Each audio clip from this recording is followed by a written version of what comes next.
Et bonjour à vous, bonjour à tous. Bienvenue sur l'émission Divulgation et Vérité. Aujourd'hui, nous allons parler de la Kabbale. Une deuxième fois, on va continuer sur la suite. La dernière fois, tout d'abord, avant de commencer, j'aimerais vous remercier de regarder ma vidéo, tout d'abord, et de votre fidélité. Et donc, nous allons continuer, parce que précédemment, nous avons fait part, j'ai fait part justement de divers, de divers sujets sur les Illuminati, les hauts gradés, comment cela se passait dans les loges, qui, quel groupe dirigeait qui, par exemple, quel groupe dirigeait les services financiers, les services militaires, et j'en passe. Et là, aujourd'hui, justement, nous allons continuer sur les jésuites, la continuité sur les jésuites. Donc, comme vous le voyez, hein, c'est un document que j'ai tout préparé et tout. Et nous allons vous expliquer tout ça, quelles sont les familles qui règnent dans les jésuites, comment et qui sont les jésuites, comment on les définit et où vont-ils pour apprendre leur principe qui est justement de régner sur le monde. Donc alors, juste avant de commencer, j'aimerais dire que tout d'abord, les jésuites sont par rapport aux Illuminati, donc c'est-à-dire francs-maçons et Kibasa, sont très peu connus, très peu connus. Du coup, on entend très peu parler d'eux. C'est la raison pour laquelle on, on dit spécialement que c'est plutôt les Illuminati qui dirigent, c'est les Illuminati qui font tout, c'est eux qui ont le pouvoir sur tout. Alors qu'en fait, certes, ils ont le pouvoir, mais au-dessus, il y a les jésuites et qui est très très puissante par rapport aux Illuminati, qui est un gros au-dessus en fait. Et ça confirme la thèse du fait que ce sont les, les Illuminati qui sont les sbires, on va dire, des jésuites. Voilà.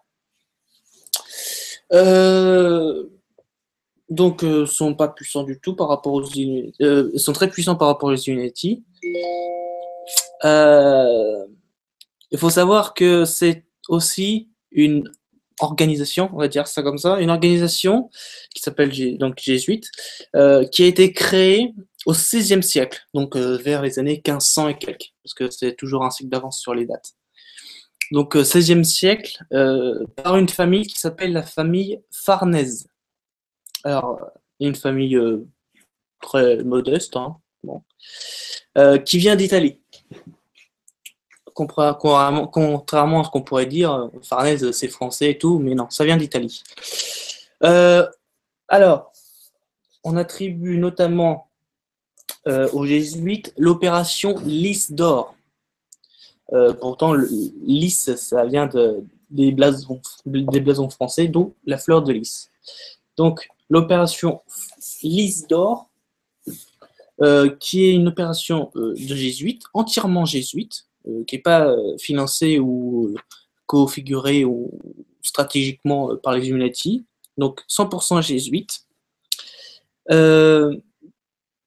Et donc, c'est là où justement les jésuites ont infiltré les plus hautes sphères de l'Église, à savoir le Vatican. Donc le Vatican, toutes les églises dans le monde, dans les plus hauts gradés, forcément. Si on veut diriger, il faut qu'on soit très très haut dans la hiérarchie de sa filiale ou de sa branche. Donc les jésuites ont fait part de la religion, qui à l'époque était catholique, qu'il l'est aujourd'hui maintenant. Religion très répandue. Et justement, ils ont pris part de la direction et des hauts placés du Vatican. Et aujourd'hui, nous avons le jésuite qui est le très connu. Bien sûr, c'est le pape François, François Ier, hein, ou François, ça dépend comment vous l'appelez. Et c'est lui qui est à la tête du Vatican et qui est un jésuite aussi. Le pape François, d'ailleurs, pour info, qui a fait des études sur l'école au Royaume-Uni, hein, ou en Angleterre, ça dépend, sur l'école des jésuites, voilà, à Oxford. Et euh, donc il n'y a pas eu que lui, il y a eu aussi donc il y a le pape François. Euh, il y a eu aussi Adolfo Pachon, qui était le supérieur général de la Compagnie des Jésus. Voilà. Donc c'est quand même le business of the sum. Voilà, c'est le très haut. Donc le jésuite et la religion catholique, donc le Vatican, autrement dit, qui est, on va dire, le pilier mondial de la manipulation et de la spiritualité. Euh, donc le pape François, qui est aujourd'hui, qui est là aujourd'hui, euh, a participé, ou aurait, du moins, moi je préfère à participer parce qu'il participe toujours, à des rituels crucifiques. Donc en gros, c'est des rituels qui présentement prennent un enfant ou quelqu'un, ou même un animal, hein, un mouton ou quelqu'un, euh, le posent sur une table, et après, ils le font mourir à vif. Voilà, ça c'est un rituel qui ressemble très fortement au rituel satanique, mais pour eux qui est un rituel crucifial. Voilà. Tout ça, bien sûr, ça vient de sources dont je ne peux pas dévoiler le prénom. Euh, Aussi, les jésuites ne sont pas forcément que au cœur du Vatican. Ils ont aussi plusieurs filiales, plusieurs branches, ce qui leur permet justement d'avoir une plus grande influence, un plus grand empire, quoi. C'est le cas aussi des représentants qui sont jésuites,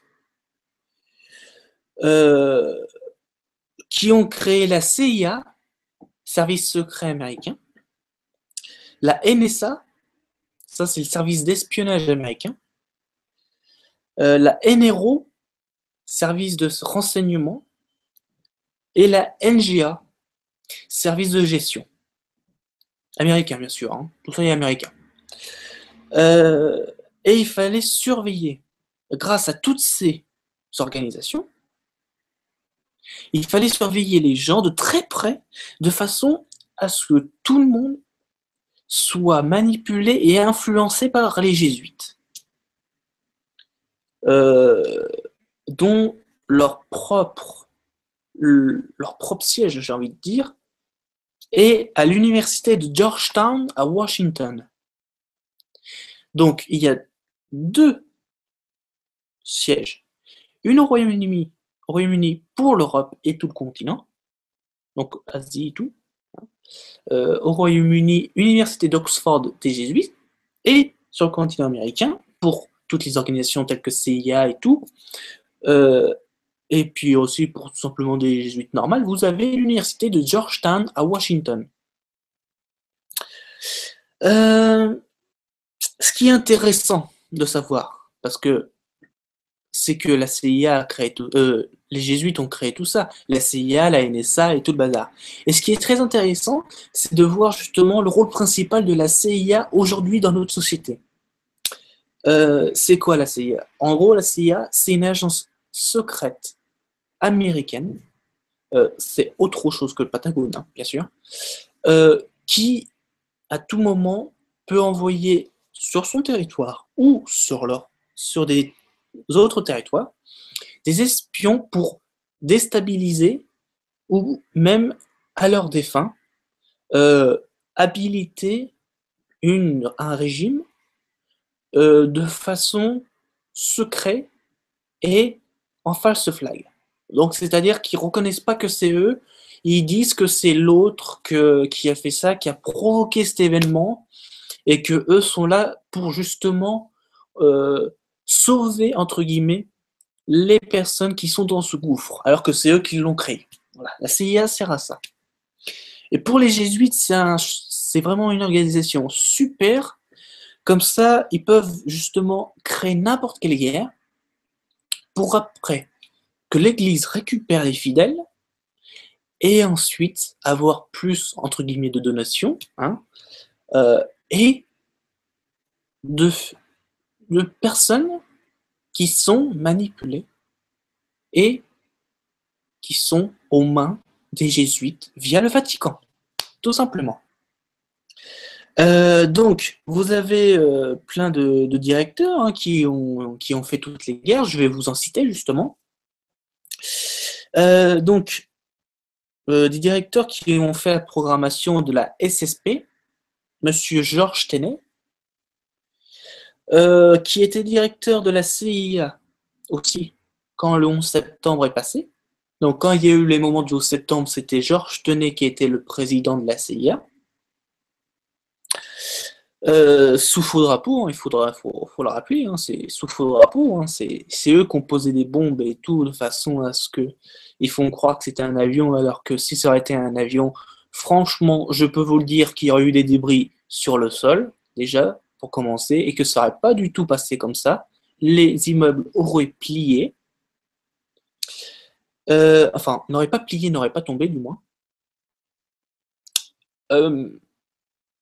Et il y a aussi David Petros, qui était directeur de la CIA au moment, je dis bien au moment, où il y a eu les stages militaires.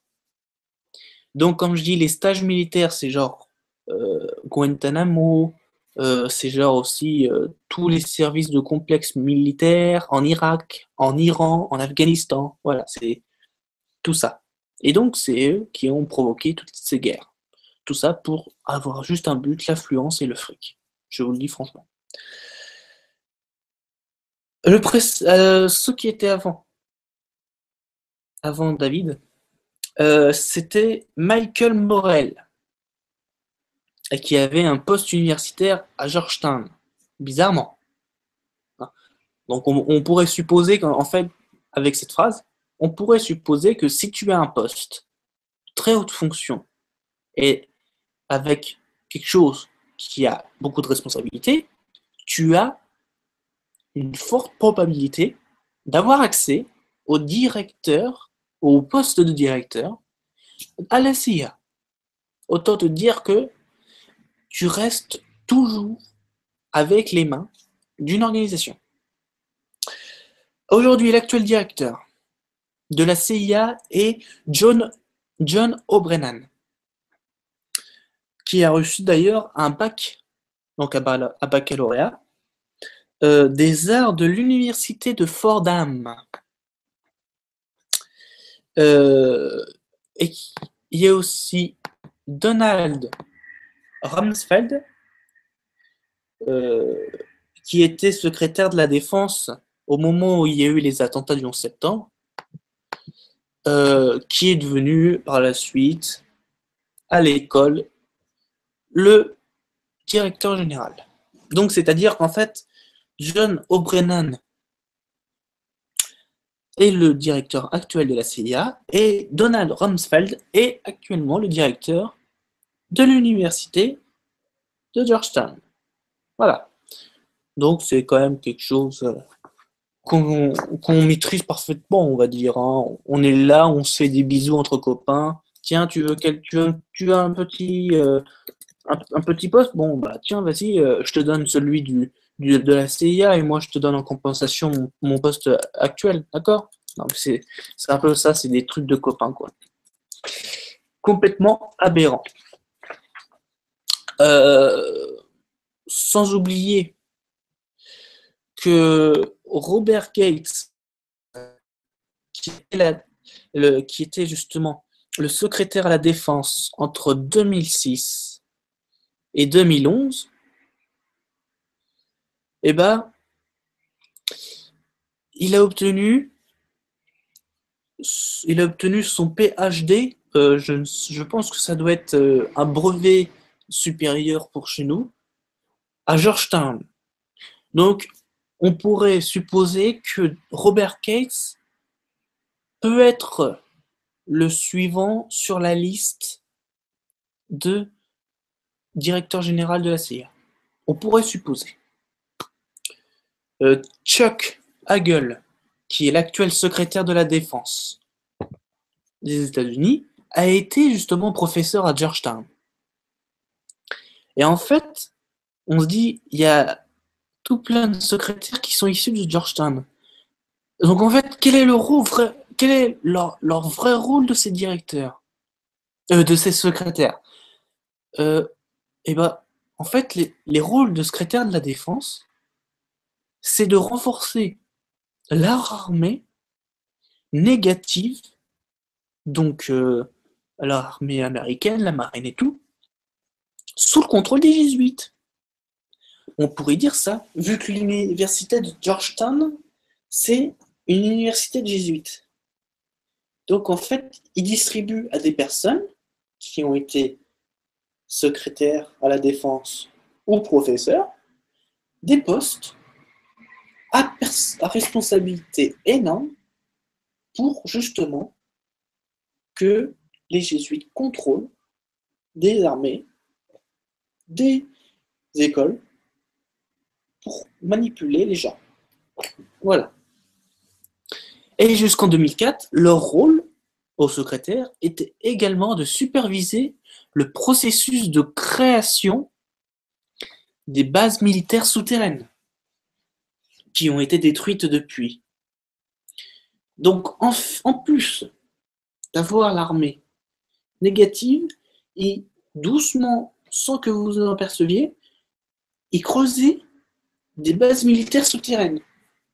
Donc, c'est-à-dire qu'en fait, ils avaient pour but, je pense, ils avaient pour but de mettre des expériences dans justement ce complexe et cette base qui est souterraine pour en faire des manipulations génétiques sur l'homme ou alors des armes plus puissantes ou justement en cas de guerre nucléaire que tous les jésuites se réfugient là-dedans, histoire que comme ça, quand la guerre nucléaire est passée, ils reprennent le pouvoir. Oh, c'est nous qui avons sauvé le monde, nous sommes toujours vivants, nous avons passé la guerre nucléaire.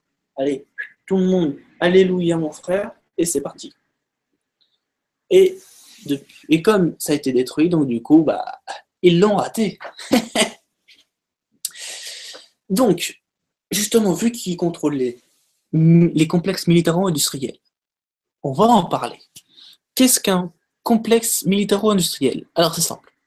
Un complexe militaro-industriel, c'est tout simplement une usine à fabriquer des armes. Exemple, Dassault Aviation, c'est un complexe militaro-industriel. Le port de Saint-Nazaire, on pourrait dire que c'est un complexe militaro-industriel parce qu'il fabrique des avions de cargo, ils fabriquent notamment des porte-avions, ils fabriquent les gros navires de la marine française. Donc, un puissant complexe, imaginez-vous un puissant complexe super, qui est pour justement la cabale, ou même un pays, pour la cabale, c'est une nécessité incontestable pour imposer son plan, pour imposer ses agendas. Et donc, justement, il y en a aux USA, et tous les complexes militaro-industriels qui sont aux États-Unis font partie de la cabale. Toutes, sans exclusif. Et donc, il dit au niveau des budgets, parce qu'il faut bien un budget pour construire tout ça, et ben, il y a un fort budget. Alors, en milliards, c'est un milliard de dollars, bien sûr. Hein. Je ne sais pas exactement le chiffre précisément, mais je sais que c'est en milliards de dollars. Donc, autant vous dire que une base de chez nous, c'est rien. Bah, bien sûr, il faut un budget énorme pour générer le chaos dans le monde, donc à plein de guerres, pour créer au niveau militaire une supériorité qui, justement, quand tu vas avec ton armée super forte dans un autre pays, et bah, ça y est, tu es comme un héros, t'es l'armée la plus puissante du monde, tu vas tout raser en moins de 2 secondes.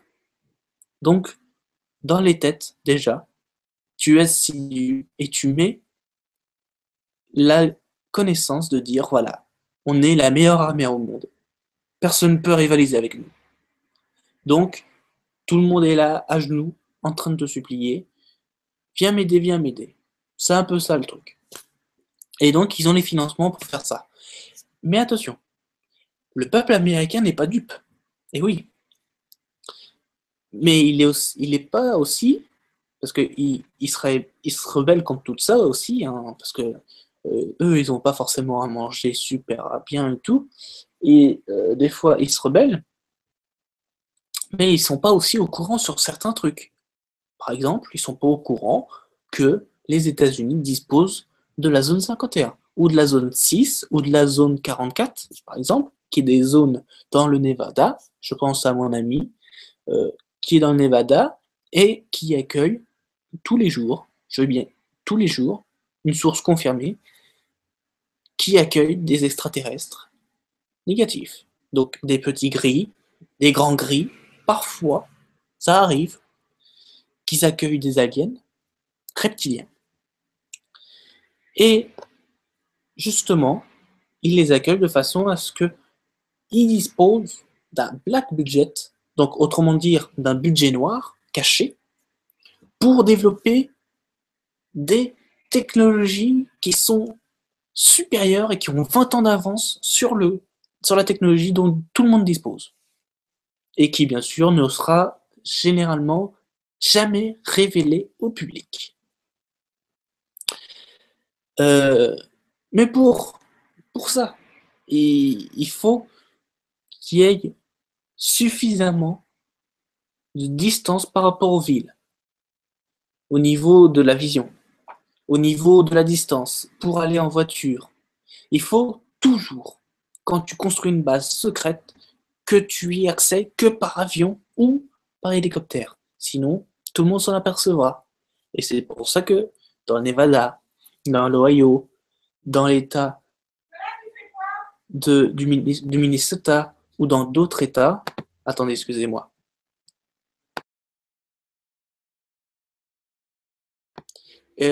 ont les distances des grandes villes, notamment je pense à Las Vegas, qui a plus de 300 km de la ville.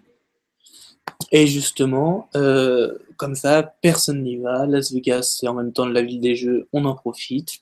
Et on n'ira pas faire 400 bornes pour voir un truc. Ça, tu seras du carburant.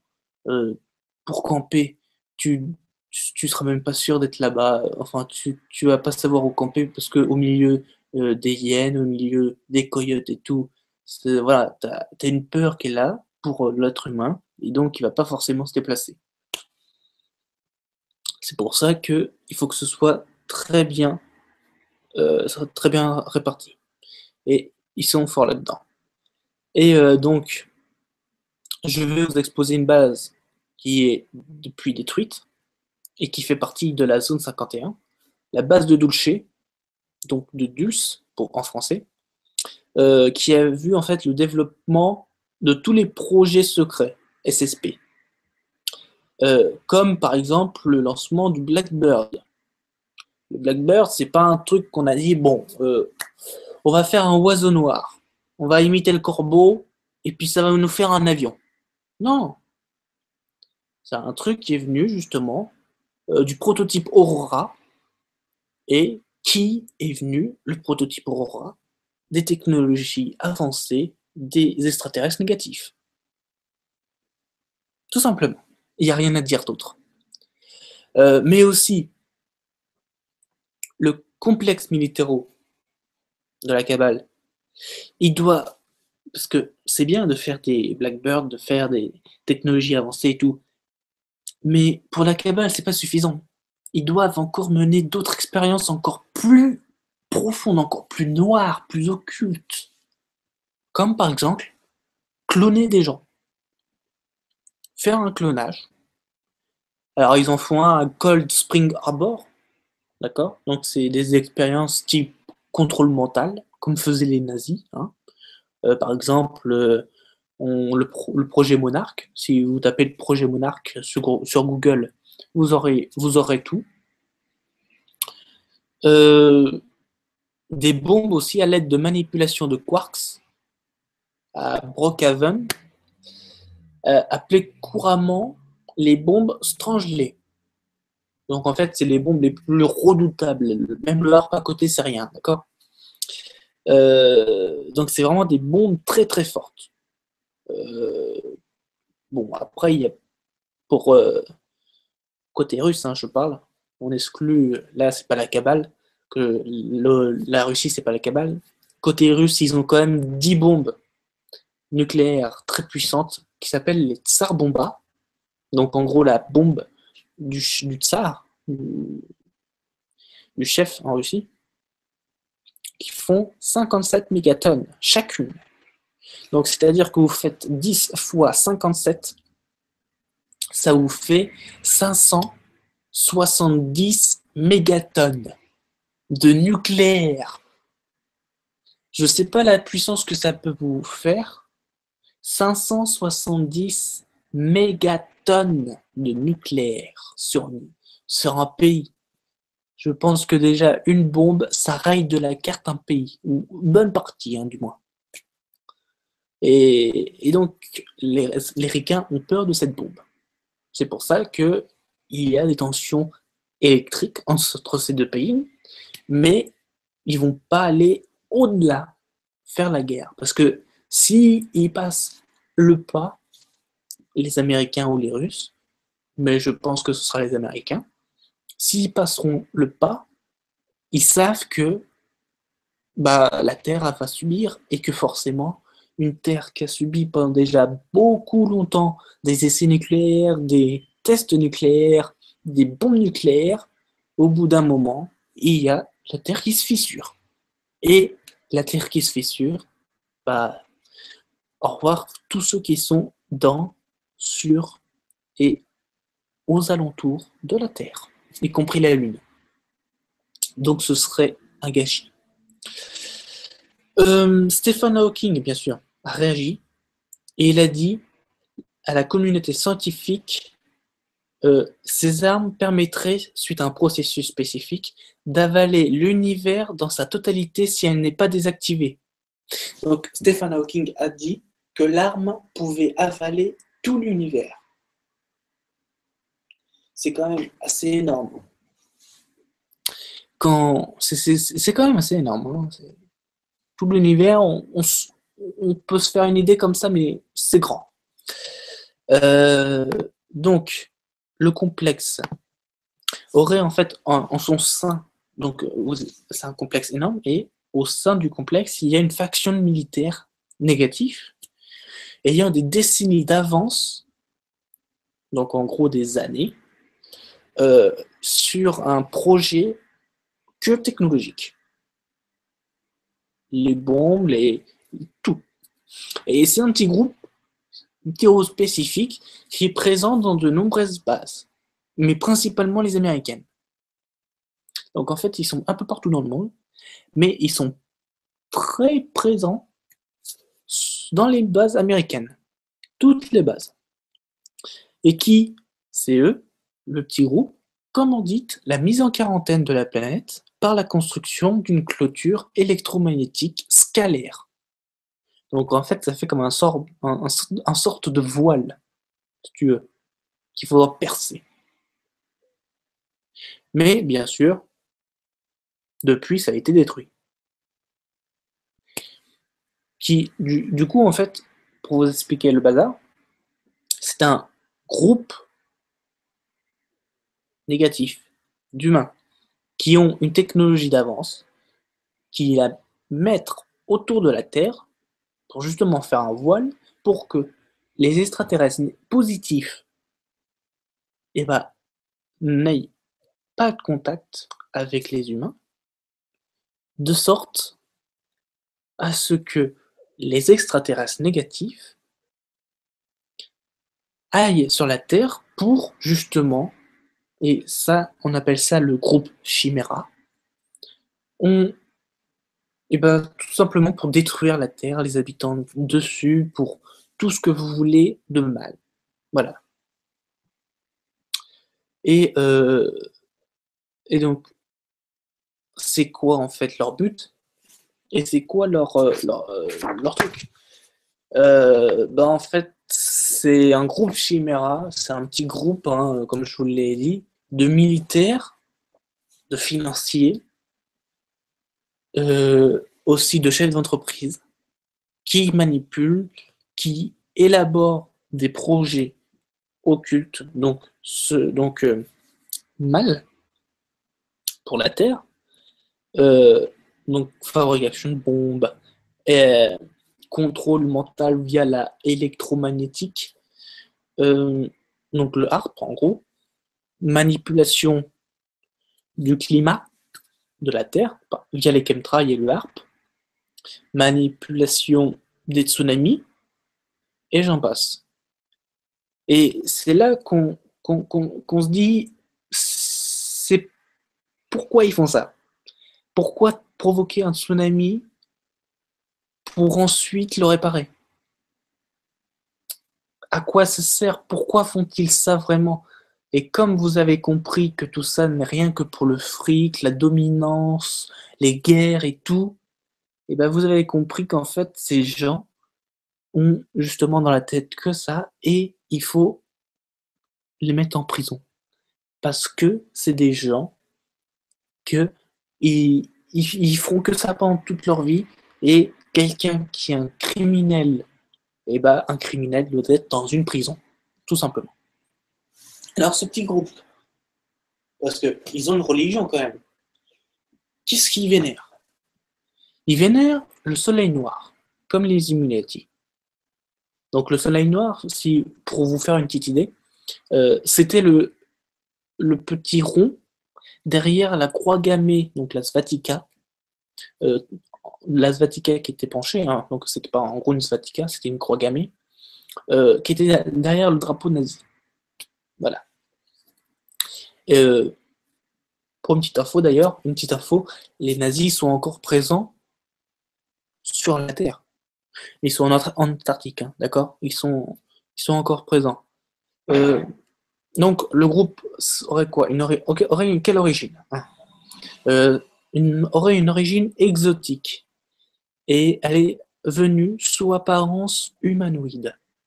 Donc, si elle vient sous apparence humanoïde, on pourrait dire que à l'origine, elle n'est pas humaine.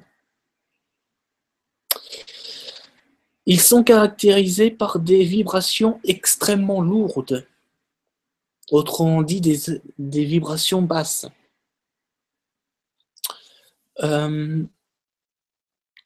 Ils sont pour le transhumanisme, vu qu'ils sont venus en apparence humanoïde. Comme je vous l'ai dit, ils ne sont pas humains. Donc, humanoïde, ça vient du mot humain et oïde, donc humain qui veut dire homme et oïde qui veut dire machine. Et donc, du coup, il paraît logique qu'ils sont pour le transhumanisme, un homme qui est en machine, tout simplement. Ce groupe a été exposé récemment par le représentant de Cobra. Je rappelle que Cobra est un mouvement plutôt, on va dire ça comme ça, c'est mieux, est un mouvement de lumière, donc le mouvement Cobra a une armée positive pour lutter contre ces armées-là, les groupes Chimera et tout. Donc ça a été révélé par le représentant de Cobra. Rares, bien sûr, sont les personnes à parler de ce groupe, et les informations sur Internet sont souvent étouffées. Donc le groupe Cobra est généralement pas mis en avant, il est de côté, mis aux oubliettes, parce qu'il révèle des choses dont la cabale ne veut pas, et que si tout le monde savait qu'est-ce qui manigançait, quelles expériences il ferait, tout de suite on aurait une révolte mondiale. Et ce serait limite même pas une révolte, une manifestation. Ce serait un tueur à gages qu'il faut. En fait, il y aurait une chasse à l'homme carrément, tellement que ce serait. Il n'y a même plus de mots, tellement que c'est révolutionnaire, tellement que ça nous dépasse. Voilà. Et donc, il y a eu un seul chercheur qui s'appelle James Gosbalt, qui est l'un des rares à avoir franchi le pas et à dénoncer tout ce groupe malveillant. Donc, il y a quand même de plus en plus de personnes qui... Parce que là, je vous dis un chercheur, hein, je vous dis un, c'est pour faire court. Mais il y a quand même plein de personnes en ces temps-ci qui, justement, dénoncent beaucoup sur les Illuminati, le groupe Chimera et tout. Voilà. Et donc, le MJ12, Majestic 12, c'est encore un autre groupe qui est en secret du complexe et qui, lui, par contre, ne fait pas de bombes ni tout ça. Il s'intéresse aux extraterrestres et à la dissimulation de preuves.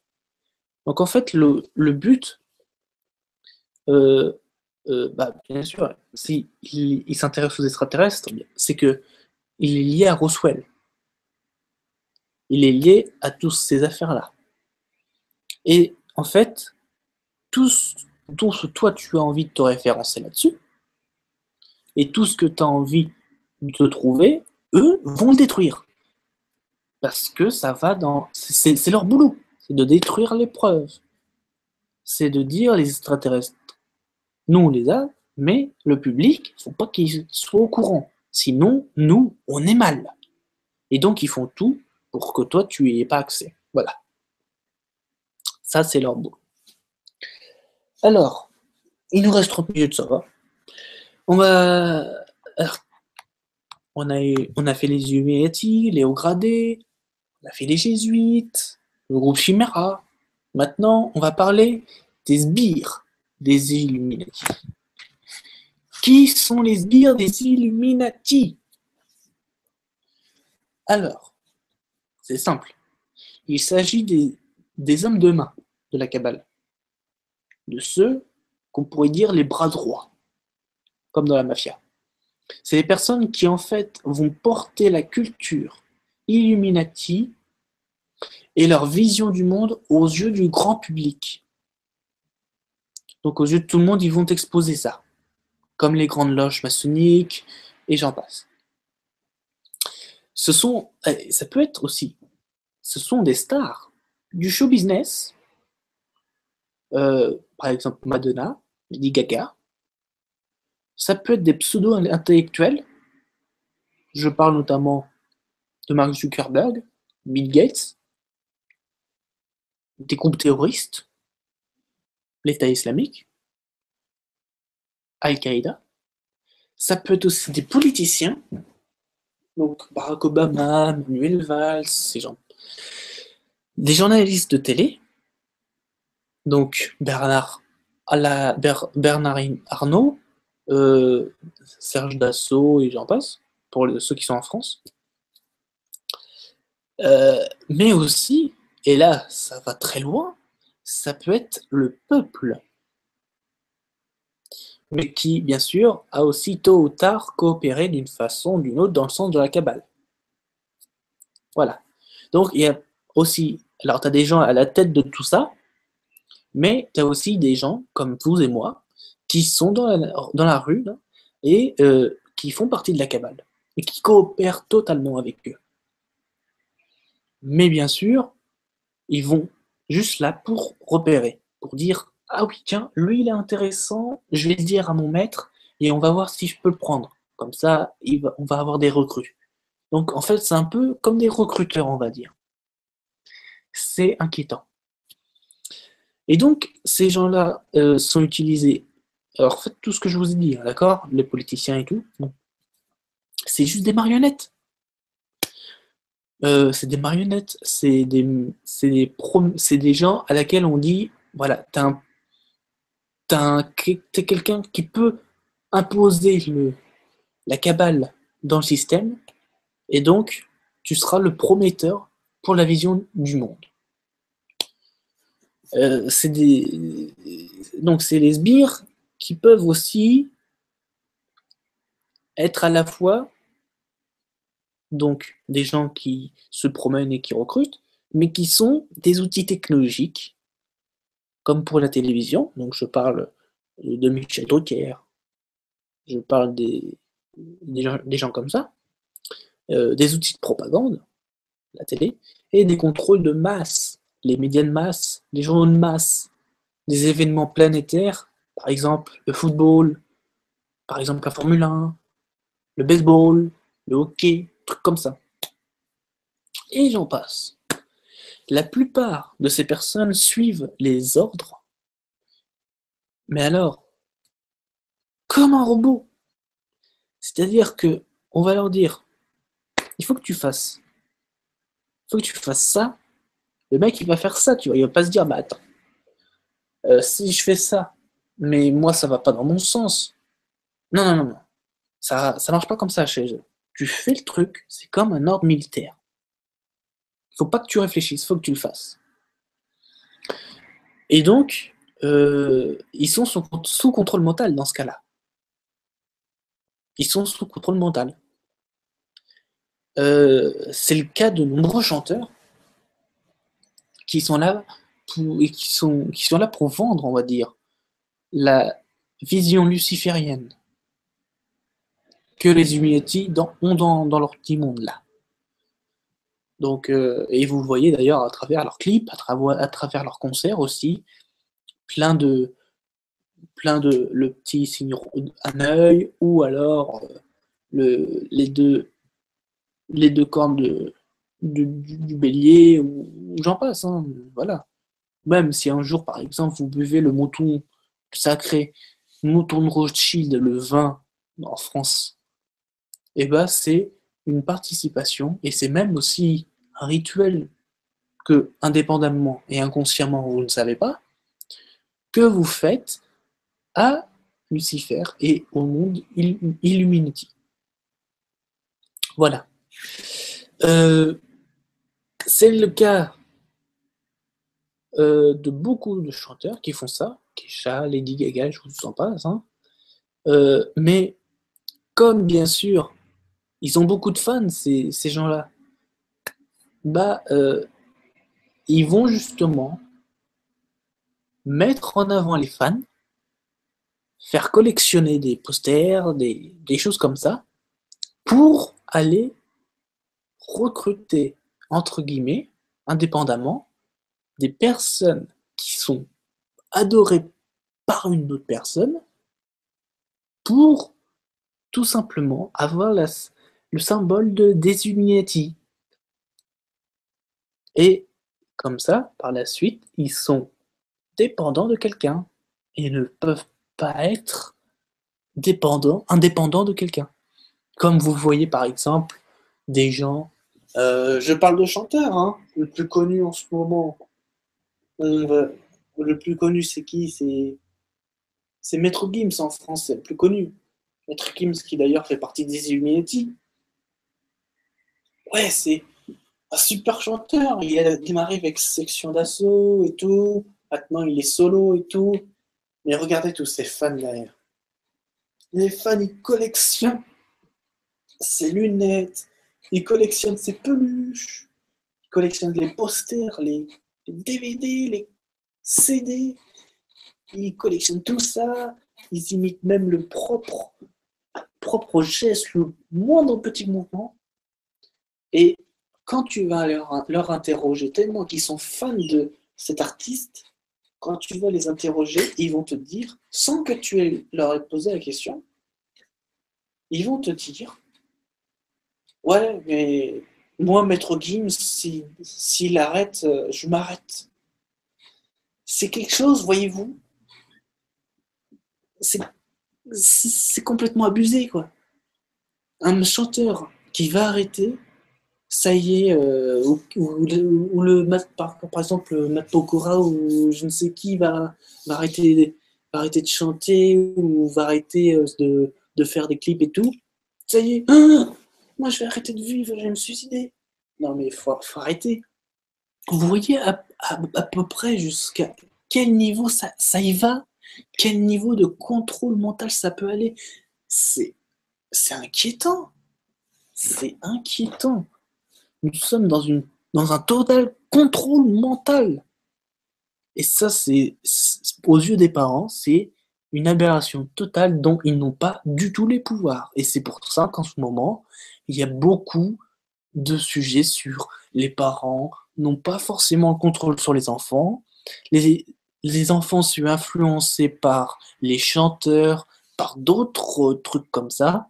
Et c'est pour ça, dans les familles, indépendamment et inconsciemment, et indirectement aussi, nous avons une fissure même sociale qui se fait, et du coup une séparation entre générations. D'où la phrase qui revient souvent, diviser pour mieux régner. Là, je crois qu'elle ne peut pas être plus adaptée. Mais c'est pas tout, il n'y a pas que les artistes, je vous ai parlé aussi des journaux, des médias et tout. Et justement, les journalistes, et ben, quand ils font une émission, quand ils font plein de trucs comme ça, et ben, ils doivent mentir. Même lors d'un JT, des fois ils mentent. Même si tu as des photos, des vidéos et tout, toujours regarder la vérité, toujours savoir pourquoi et vérifier l'info. Et donc ils mentent, parce qu'ils appartiennent généralement au réseau secret, donc, entre guillemets, aux sbires des Illuminati. Notamment, je parle de Serge Dassault, qui a Le Figaro. Euh, je parle aussi de Bernard Lagardère, ou de Bernard Arnault, je crois. C'est Bernard Arnault qui a l'Express et Le Point. Enfin, c'est des gens, voilà, ils ont deux entreprises. Ils ont c'est un mec, c'est Bernard Arnault. Il a Louis Vuitton et d'autres sociétés. Et il a aussi les presses, donc Le Point et l'Express, pour justement, s'il a envie de vendre, hop, il met un coup de pub dans ses journaux, et c'est parti, tout le monde va au magasin. C'est parti, tout. Et puis voilà, ça fait vendre. C'est, encore une fois, on est là que pour le business, le business, le business. Et ça, c'est inquiétant. Et donc, ce mode, justement, de contrôle de masse, de contrôle via les médias de masse, ça s'appelle de la propagande. Moderne, certes, mais ça s'appelle de la propagande. Parce que c'est quelqu'un qui va dire, voilà, il faut que tu me fasses de la pub pour mon entreprise, parce que là, bon, mon chiffre d'affaires, il va pas bien, il baisse, et il faut que tu me fasses de la pub dans le journal. Le mec, il va faire de la pub, hop, roule ma poule, le lendemain, t'as le patron, il a 300 clients qui lui proposent, et enfin, qui lui achètent un sac, une voiture ou tout ce que tu veux, et puis, c'est parti. Son chiffre d'affaires est relancé. C'est là qu'on... C'est là que on se dit, mais en fait, on n'est pas des journalistes indépendants, on est des journalistes dépendants. Donc, la propagande se fait là. Pour ceux qui ne savent pas quelle est la définition de la propagande, c'est, voilà, la définition réelle, c'est en fait contrôler via une ou plusieurs personnes, ou enfin c'est un petit groupe de personnes, euh, contrôler les médias et filtrer les sujets. Donc c'est pas écrit comme ça exactement dans le discours, mais si tu veux, à quelque chose près, c'est ça, tu vois. Donc en fait, ça revient à ce que j'ai dit. C'est un petit groupe ou une personne. Donc on va dire Patrick Drahi, tiens, parce que lui, il a tout. Il a tous les journaux I24, BFM TV et tout ça. Et, donc, bah, il va te faire des pubs pour son entreprise et tout. Et puis, bah, il va filtrer en même temps les sujets sur quel sujet en priorité il faut y aller. Par exemple, je vais revenir à ça. Quand il y a eu justement nos attentats, quand il y a eu la crise sur l'Europe et tout, on en a parlé. Mais en revanche, on n'a pas parlé de l'Islande qui est sortie de l'Union européenne, qui a foutu les banquiers en prison. Pas une seule fois.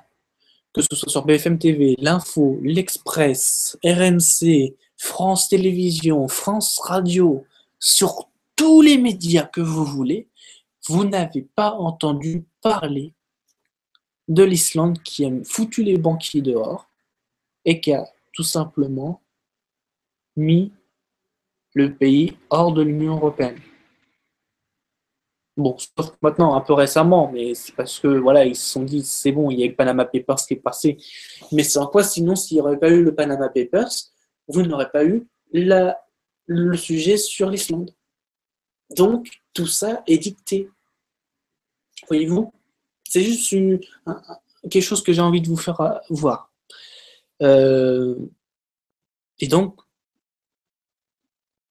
pour ceux qui sont là pour justement révéler la vérité, ce sont des gens qui sont conspirationnistes. Donc en fait, je résume.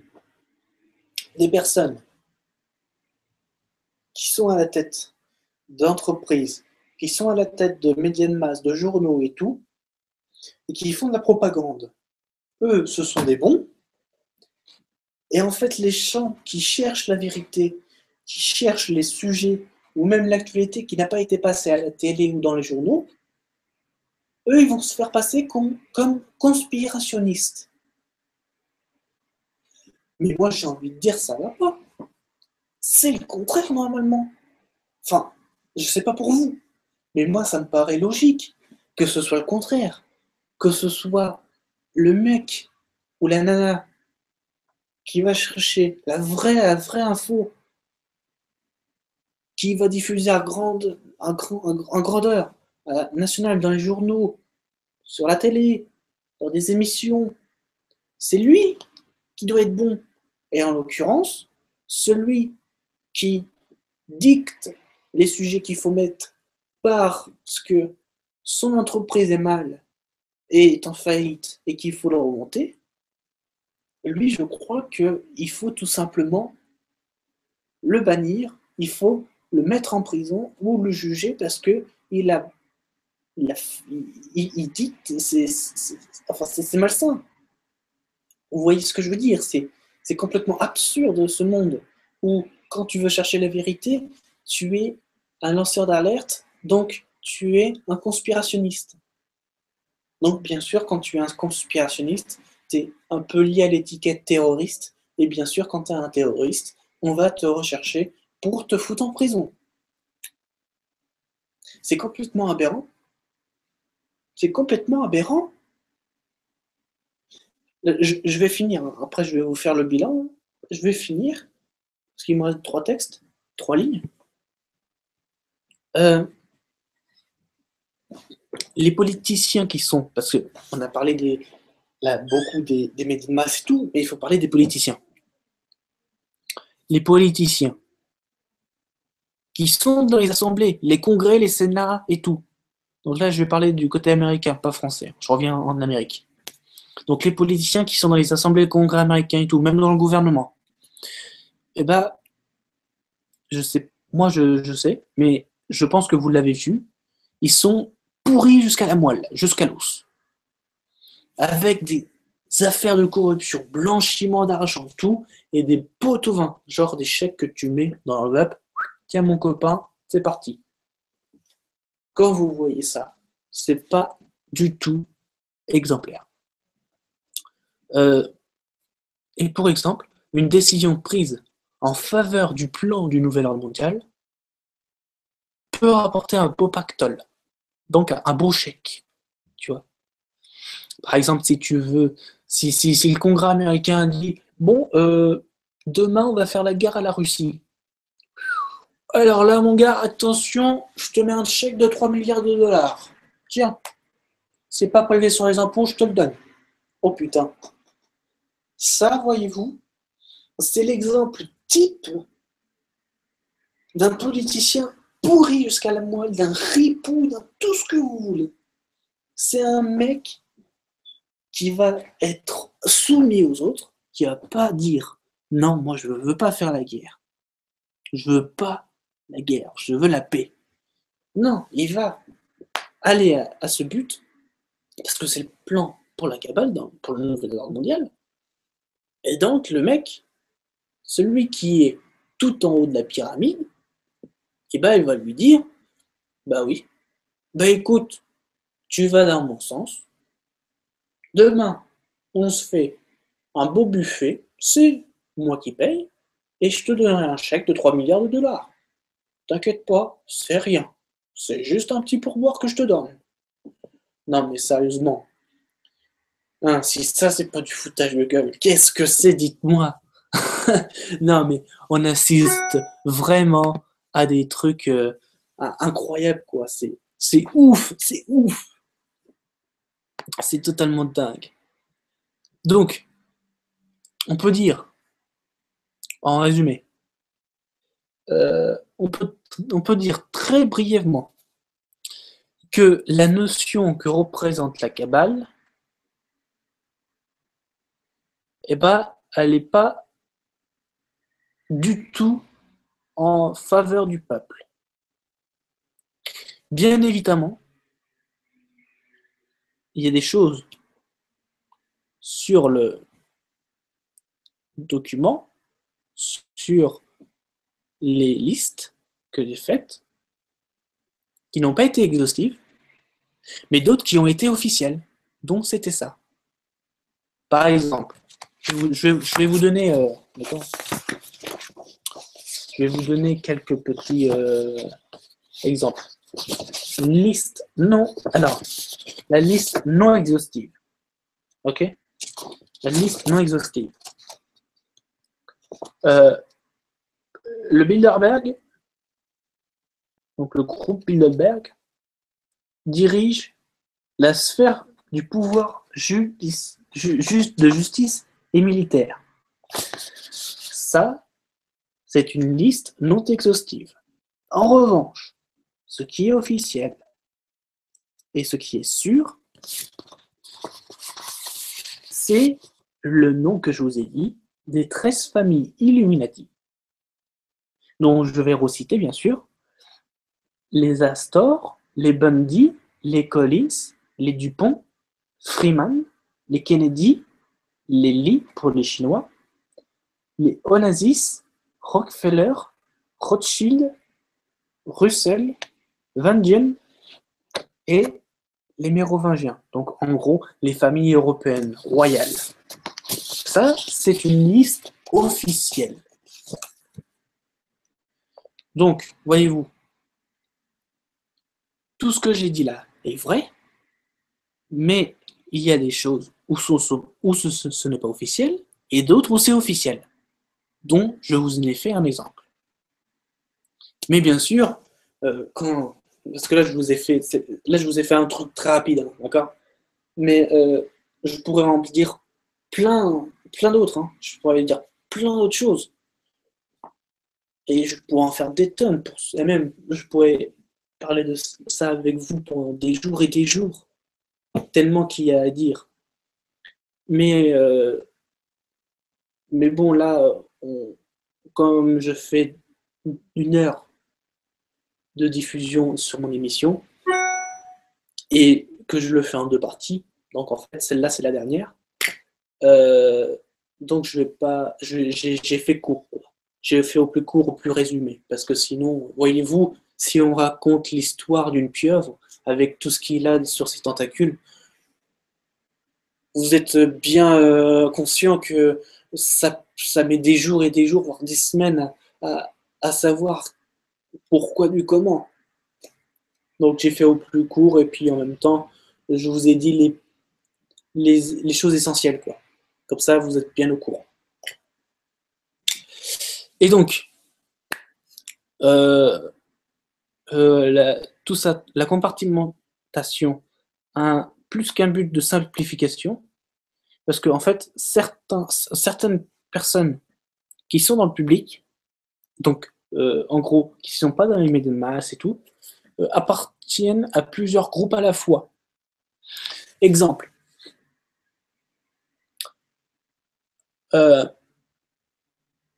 Manuel Valls.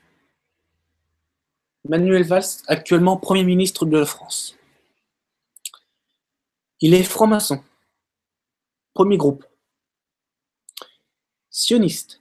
Deuxième groupe. Il appartient à la Fondation des Jeunes de la France. Troisième groupe. Donc, voyez-vous déjà, je ne vais pas en dire plus, mais déjà, rien que ça, il y a 3 groupes pour une personne. Et des fois, il y a des catégories qui peuvent se confondre. Parce qu'elles se ressemblent un peu. Par exemple, au côté américain. Là, j'ai fait la France, on va faire le côté américain. Pour les États-Unis. C'est Bush père, donc George Herbert Washington Bush, qui jouait la marionnette. Mais c'est aussi lui qui est un contrôleur, donc c'est lui qui domine, la tête d'une faction puissante. Le pape François appartient aussi à plusieurs groupes avec ce type de distinction. Donc voyez-vous, il y a quand même un truc qui... C'est un gros réseau, quoi. C'est des trucs, c'est des fils qui sont reliés. Donc en fait, c'est des marionnettes. À la fois, ils font office de marionnettes, et à la fois, un peu plus en dessous, pour eux, ils sont les plus puissants. Donc c'est quand même le comble, on peut dire. C'est quand même le comble. Hein. Donc voilà. Là, je vous ai fait un bref résumé. Un bref petit exposé de la Kabbale, comment a marché, avec qui a participé, qui était dedans. Enfin, voilà, je vous ai vraiment tout dit. C'est la dernière partie que j'avais eue, d'ailleurs. Je préfère le refaire voir. J'ai des fiches. J'imprime tout à chaque fois que je fais une émission de divulgation et vérité. Je fais des impressions de documents. J'imprime tout de façon à ce que je vous montre que c'est vrai et que c'est pas un truc que j'ai inventé. Et donc par la suite, c'est tout pour aujourd'hui. Le temps, j'ai vu qu'il était bien.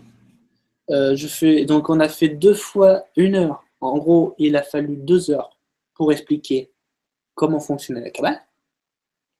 Donc, la Kabbale étant terminée, le sujet de la Kabbale étant terminé, on va passer à la prochaine émission, c'est-à-dire lundi prochain, à un autre sujet. On va parler des camps FEMA, comment ils marchent, où sont-ils et où il y en a partout sur le continent américain.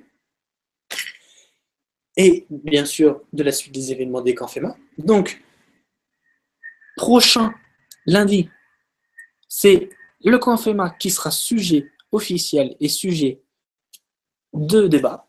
Je vous remercie à vous tous, vous qui regardez mon émission. Je vous remercie.